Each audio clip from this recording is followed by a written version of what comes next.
Hi again, everyone. I'm Ollie Matthews. This is the Narcissistic Resistance, and this resistance video is sponsored by contribution from Treasure Travel. And here's her story. Hi, Ollie. Understanding that my own mother did not want the best for me was a very bitter pill to swallow. A lot of memories of past situations that did not make sense in the context of having a nurturing mother now made perfect sense in the context of having a mother with pathological envy of her own children. Once you know the truth, it's not possible to go back to being naive. Although I wanted to believe my mother had only good intentions for me, her actions and words have always said otherwise. Strings attached. My mother's family had a baby grand Wurlitzer, and my mother took piano lessons as a child. That brand was reputable at the time, and so I know that it was a good instrument. That piano remained with my grandmother in her original home until she went into a nursing home. More about that piano later in this letter. My mother eventually wanted a piano in her own home, and she and my dad went to a used piano sale. Since my dad hated to spend money, it had to be the cheapest. My mother managed to find an upright piano that sounded okay and was well made, but it was dinged up on the outside, and so it satisfied the cheap requirement. The piano my mom got was a huge step down from what she had growing up.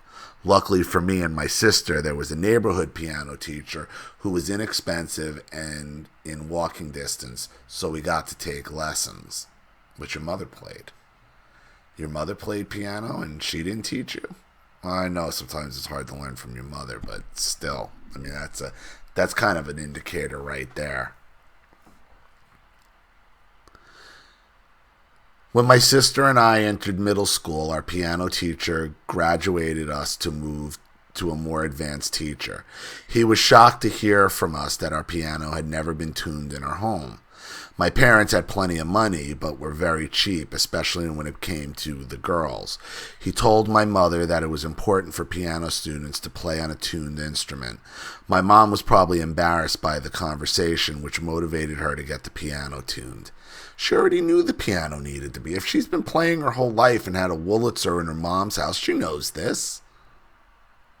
She's embarrassed by being called on what she already knows. That's what's embarrassing.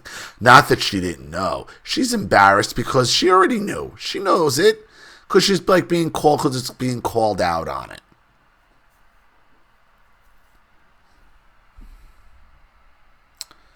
She did then get it tuned twice more for a total of 3 tunings in the 13 years of my time taking lessons. To put that in perspective, a piano requires at least annual tuning to keep it in key.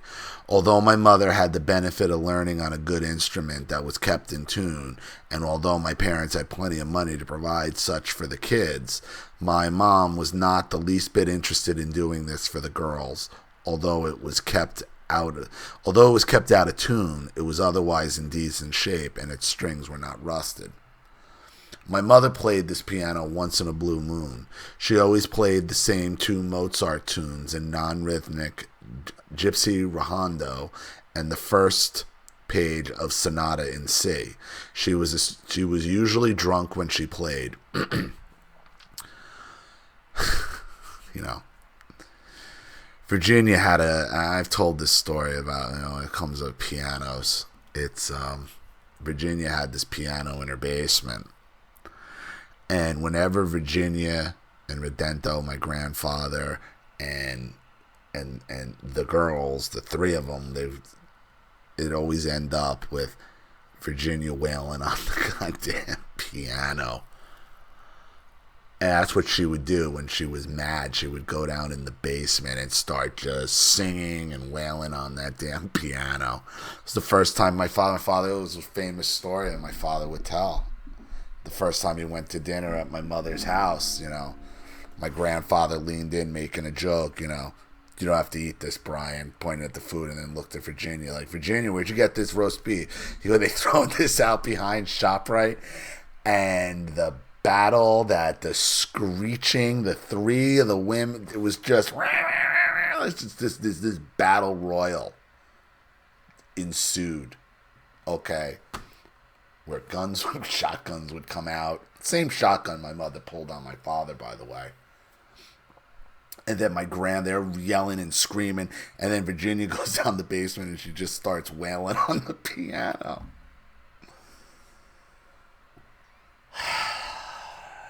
Generations of insanity. My mother took no interest in any of the things my sister and I played on the piano and never ever complimented us. Like our schoolwork, she was only interested to criticize. Once, when I was in high school, I was playing something well. My mother was in the adjacent laundry room in the basement and yells, "Can't you play anything else besides that damn piece? All this money for piano lessons and that's all you can play." I was very taken aback by this because it appeared to be so out of the blue and so hostile for no reason. That's why. Because it was probably getting good at it and she got jealous. It's their jealousy. I got up and confronted her in the doorway and said, "Are you jealous of my playing?" That's exactly what it was. This just came out of my mouth automatically because in that moment of clarity, I saw her envy. In hindsight, I now know for sure that her unfair criticism stemmed from pathological envy and competition that are characteristics in all NPD mothers. I played better than she did, and she resented that. I worked at a clothing store after school and paid for my own lessons, which were $37 an hour.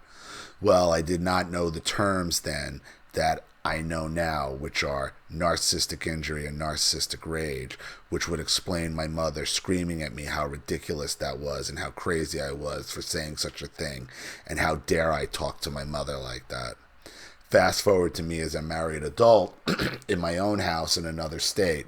I decided that I wanted to get my own piano. My mom and dad had just purchased a new house, and surprisingly, my mom paid piano movers to move the old upright into her new home, even though she did not play. It did not cross my mind that it was strange that she did not offer the piano to me to ship to my home at my expense, given that I was now the only one in the family who played. At this point in my life, it was not in my budget to afford any piano. The old upright sat in my parents' new den for about 3 years. My mom decided, she'd rather see it rot than let you have it. My mom decided that the piano should be moved downstairs. She made a big deal of explaining to me how difficult it was for 3 piano movers to wrangle this heavy instrument down with ropes from the outside of the house to get it into the basement through the French doors. She told me in a gleeful tone that they said, "It's never coming out of here." Her message was not lost on me, and that was, "You ain't getting the piano." Exactly. She'd rather bury it in the basement than have you. She'll pay to have it moved to keep it away from you. The most ridiculous thing to actually understand about this situation is that my mom's piano was not valuable in any respect to justify her paying to move it to her new house and then complicated the move within the new house. It's not monetary. It's worth it emotionally. It's not. You can't put a price. Listen, the narcissist can't put a price on putting you down. Yeah, there's no price. There's no price high enough for putting you down. None. She wasn't paying for the piano. She was paying for her envy.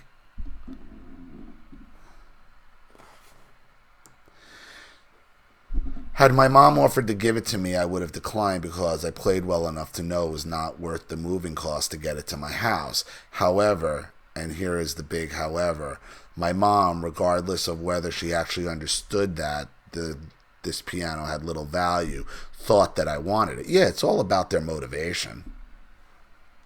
That's why it's not about the money. It's about what it represents.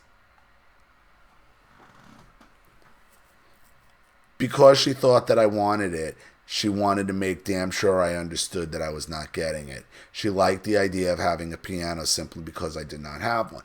And then when you go out and buy your own piano, I guarantee you she'll have something to say about it. I guarantee you she'll have something to say about it. She may even be there like, "Oh, I would have given you my piano." Yeah, right.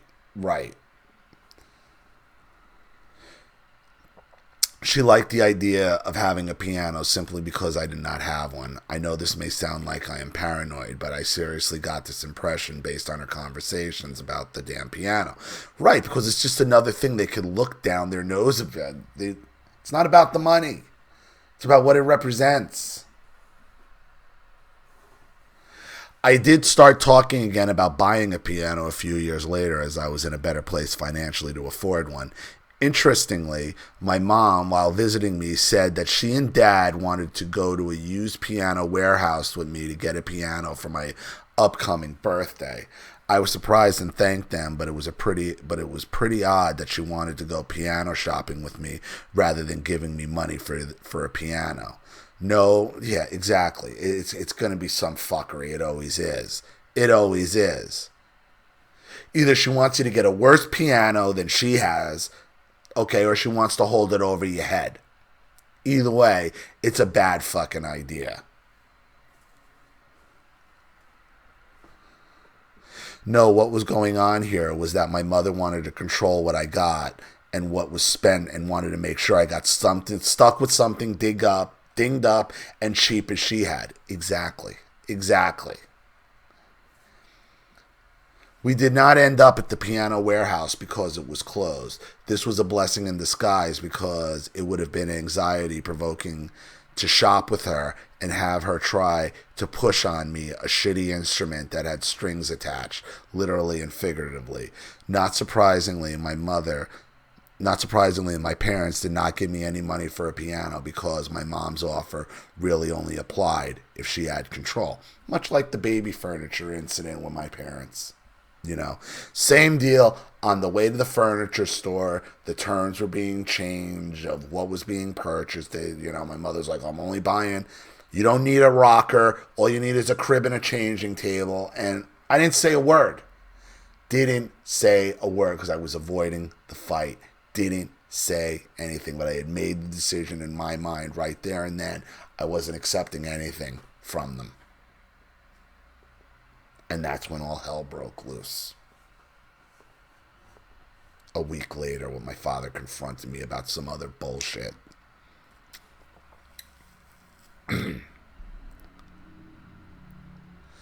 I did purchase a nice upright within the next 2 years and started taking lessons. I would practice on the old out-of-tune upright when I visited my parents. I like to look inside pianos and study the hammers and strings and pin block. This is because I did a lot of research on piano mechanisms and what to evaluate when searching for a piano to buy. I would say that I developed a very good working knowledge. The inside of my mom's old upright was in remarkably decent condition because it resided in a dry climate and its strings were not rusted. Interestingly, my mother gave me the very first and only compliment on playing after I played a complicated Bach piece while visiting her. I came upstairs and she said, that was a really nice piece, which is a tempered compliment compared to saying something like, wow, you play well. But she realized that I now play well. Fast forward maybe 2 years into the future and I was planning another visit. I remember telling my mom that I was bringing my piano books because I had a recital the week after I got back, so I absolutely had to spend some time practicing. I did not know back then that telling a narcissist one plans is always a bad idea. Oh yeah, big mistake, because she's going to sabotage that shit.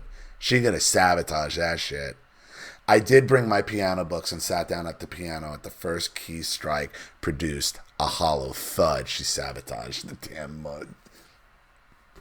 To my surprise, all the notes were thuds. This was not a tuning issue. I opened the back of the piano and to my horror, saw all the strings were rusty.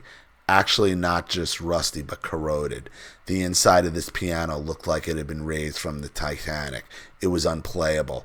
I was astonished at and could not make logical sense how a relatively stable 30 years could, and looking decent 2 years prior, and be totally ruined because she put it in the basement. The basement is where all the humidity, no matter what, no matter how dry the climate is, you put something in the basement, it's gonna rot. Because you put it in the basement. That's why. The humidity level in the basement is different than any other house, than any other part of the house. That's why. It's part of probably the reason why she put it down there to begin with, so it would rot. Basements are damp. Basements are, even the driest basement, you have to worry about water. You have to worry about humidity levels. They're typically not climate controlled, especially in the summer. Very rarely do you have AC down the basement. You may have heat. That's where the furnace is. It's bad. Doesn't even matter if it's finished basement. It's bad.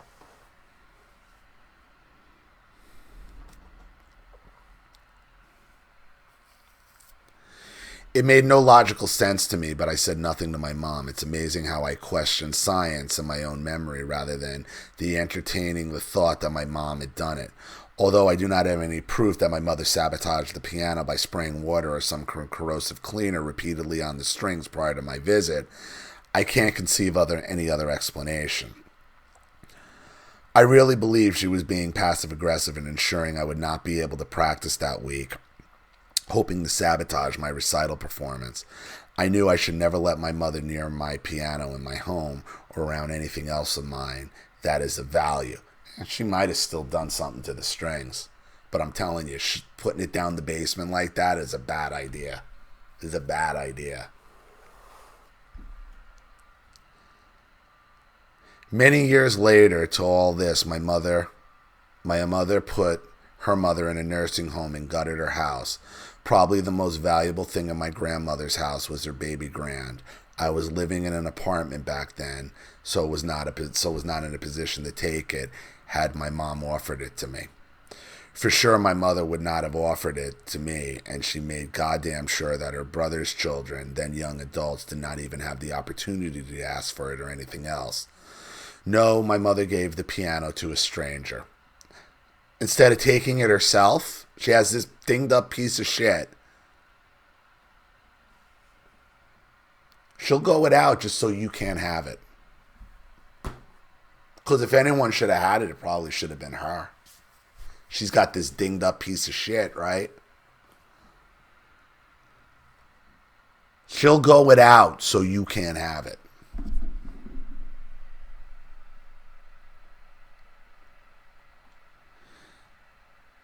I know for a fact that my mother was maliciously preventing the distribution of valuable and sentimental things to the relatives because she's constantly said paranoid and shitty things like they aren't getting the car. If they think they're getting the piano, they think they're getting the pearl necklace, but etc. I was very close to my grandmother and all I got was 6 wine glasses.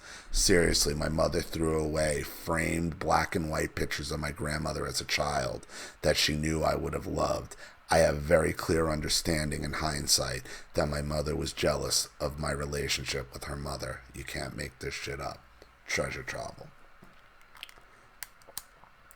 And it's her jealousy. Her jealousy is so strong that she will deprive herself just so you can't have it either. That's how bad the narcissist jealousy is. They will deprive themselves in order to deprive you. It's not even about the money. None of it's about the money with her. It's about depriving you. It's about her envy and her jealousy. That's what motivates her. And that's why it doesn't make sense. She probably did have something to do with destroying the piano. Sounds like it.